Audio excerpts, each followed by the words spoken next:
ఇదే న్యాయం సామాన్యుడికి కూడా దొరుకుతుందా యువర్ ఆనర్? న్యాయం అనేది ఏ ఒక్కడి స్వార్జితము కాదు, ఇష్టం వచ్చినట్టు వాడుకోవటానికి.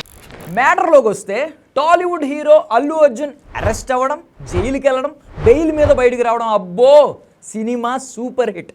ఈ వ్యవహారంలో పోలీసులు నడిపిన కథ, కోర్టు ఇచ్చిన క్లైమాక్స్ అయితే నెక్స్ట్ లెవెల్ అని చెప్పాలి, బంపర్ హిట్.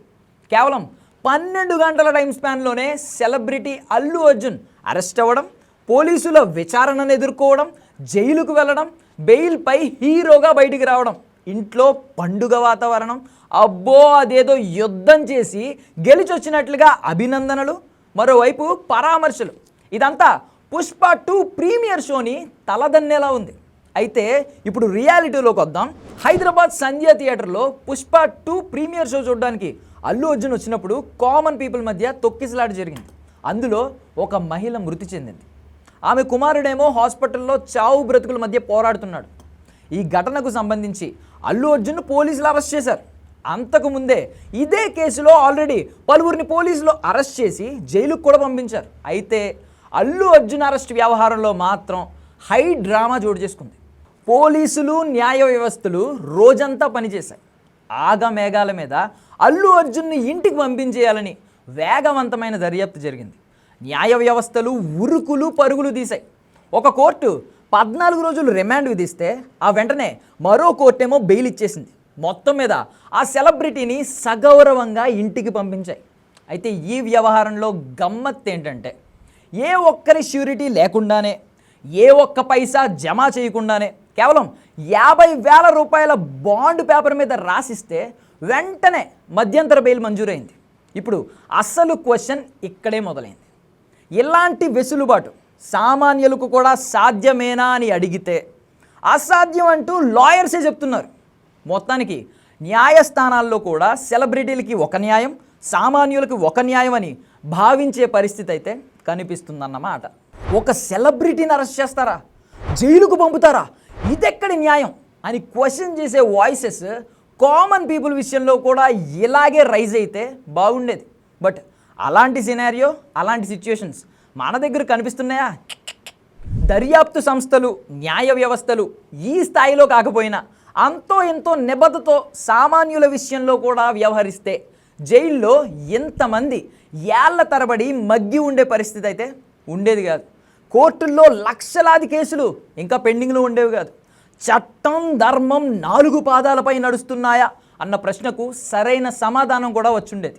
చట్టం కొందరికి మాత్రమే చుట్టంగా మారి అధికారం వారికి దాసోహం చేస్తున్నంత కాలం చట్టం, ధర్మం సామాన్యుడి దరి చేరబోవనే నానుడికి అల్లు అర్జున్ అరెస్ట్ను ఒక ఎగ్జాంపుల్గా తీసుకోవాలి. ఇక మరో పక్క సంధ్య థియేటర్ వ్యవహారంలో అరెస్ట్ అయిన వారందరి విషయంలో పోలీసులు, న్యాయ వ్యవస్థలు ఇదే విధంగా వ్యవహరించకపోవడం కూడా మనం గమనించాలి. చట్టం తన పని తాను చేసుకుంటూ పోతుందనే ప్రచారంలో వాస్తవం ఏమాత్రం లేదు అన్నది ఈ పర్టికులర్ ఇన్సిడెంట్తో క్లియర్గా అర్థమవడం లేదా? బెయిల్కు అర్హత ఉండి కూడా విడిపించే వాళ్ళు లేక లక్షలాది మంది జైల్లోనే ఉండిపోతున్నారు.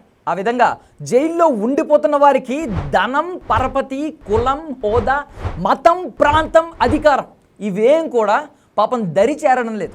వీటిలో ఏ ఒక్కటి కూడా అండగా నిలబడలేకపోతున్నాయి. అందుకేనేమో చట్టం కొందరికి మాత్రమే చుట్టం అని అంటూ ఉంటారు. దేశంలోని కోర్టులన్నిటిలో దాదాపు 4.5 కోట్ల కేసులు పెండింగ్లో ఉన్నాయంట. ఈ కేసుల్లో ఏ ఒక్క వ్యవస్థ కూడా వేగంగా, నిర్దిష్టంగా తమ ధర్మాన్ని నిర్వర్తించలేకపోతున్నాయి. సామాన్యుడు కావడం, పలుకుబడి లేకపోవడం, అండాదండ ఆమడ దూరంలో కూడా కనిపించకపోవడంతో పాపం లక్షలాది మంది జైల్లోనే ఉండిపోతున్నారంటే నమ్ముతారా? అల్లు అర్జున్ అరెస్ట్ వ్యవహారంలో పోలీస్ అండ్ జ్యుడిషియరీ, పోలీసులు, న్యాయ వ్యవస్థ ఎంత ఫాస్ట్గా వర్క్ చేశాయో దేశ ప్రజలంతా చూశారు.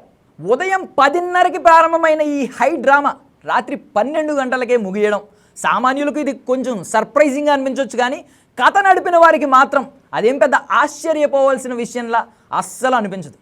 గంటల వ్యవధిలోనే పోలీస్ విచారణను ఎదుర్కొని జైలును చూసి బెయిలును ముద్దాడడం పుష్ప 2 హీరోకి మాత్రమే సాధ్యమైంది. అల్లు అర్జున్ నిజంగానే అదృష్టవంతుడు. ఆయన ఒక సెలబ్రిటీ కావడం వల్లనే ఇన్ని వ్యవస్థలు కాళ్లకు చక్రాలు కట్టుకుని మరీ పరుగులు తీశాయి. సామాన్యుడి విషయంలో కూడా పాలన న్యాయ వ్యవస్థలు ఇంత కాకపోయినా ఇంతలో కొంతైనా వేగంగా పనిచేస్తే జైళ్ళు ఇలా కిక్కిరిసిపోయి ఉండేవి కాదు. న్యాయస్థానాల్లో లక్షల సంఖ్యలో కేసులు పెండింగ్లో ఉండేవే కాదు. సామాన్యుడికి ఒక న్యాయం, సంపన్నుడికి ఒక న్యాయం అన్నట్లుగానే అల్లు అర్జున్ అరెస్ట్ అండ్ విడుదల అంశం ఉదాహరణగా మిగిలిపోయింది. న్యాయ వ్యవస్థలు, పాలకులు, కార్యనిర్వాహకులు సామాన్యుల పట్ల కూడా ఇదే విధంగా వ్యవహరిస్తే కోర్టులలో కేసుల సంఖ్య ఖచ్చితంగా తగ్గుతుంది. జైల్లో మగ్గిపోతున్న వారు జనజీవన స్రవంతిలో కలిసిపోయే అవకాశం ఖచ్చితంగా ఉంది. లేని పక్షంలో న్యాయం, ధర్మం సామాన్యుడికి ఏదో డిక్షనరీలో పదాల్లాగే మిగిలిపోయే అవకాశం ఉంది. నేను చెప్పిన దాంట్లో ఏమైనా తప్పుందా యువర్ ఆనర్? కమెంట్ చేయండి. ఇంత చెప్పిన తర్వాత కూడా మీకేం అర్థం కాకపోతే just get the hell and heaven sir.